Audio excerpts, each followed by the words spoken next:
Rated T for teen.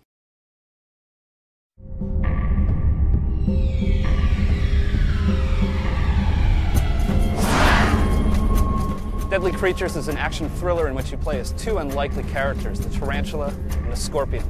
We really wanted to get down on the level of what it's like to be these creatures. We want to portray their world and the creatures that they encounter as if you're living in a monster movie. We presented the stories of the tarantula and the scorpion in a way that they cross over each other's paths, and the player gets to see the evidence of what one did in another area. We alternate chapters, play one chapter as the tarantula, then as the scorpion, but this fragmented narrative allows you to see events from both creatures' perspective. In addition to the rats and lizards and wasps that populate Deadly Creatures, we also have two very large, dangerous creatures, George Struggs and a man named Wade. Struggs, he's really the main bad guy of the game.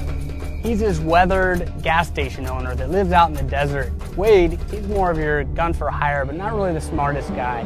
Throughout the game, you see them wandering through the desert, looking to dig up something or someone. They're not after you, but every time they seem to be around, bad things start to happen. And you're seeing this story, the sinister plot unfold, and you realize that really the deadliest creature in the desert is man. We took inspiration for Deadly Creatures from our own backyard out here in Arizona.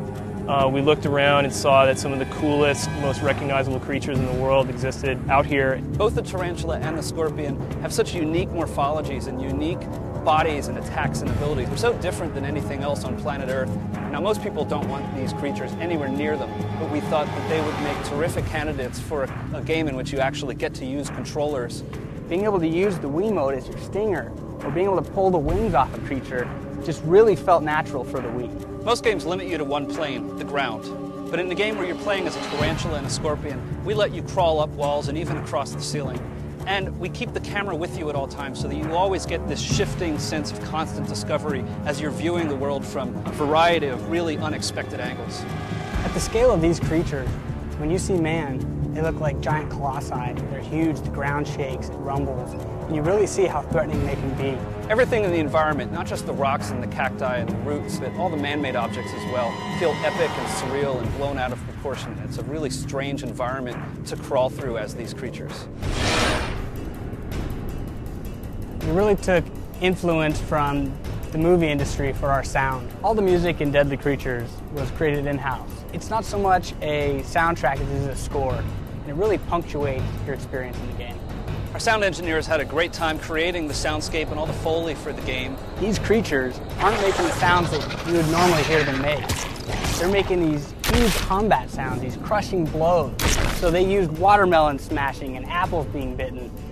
We had to use a gamut of different materials to make this game really come to life.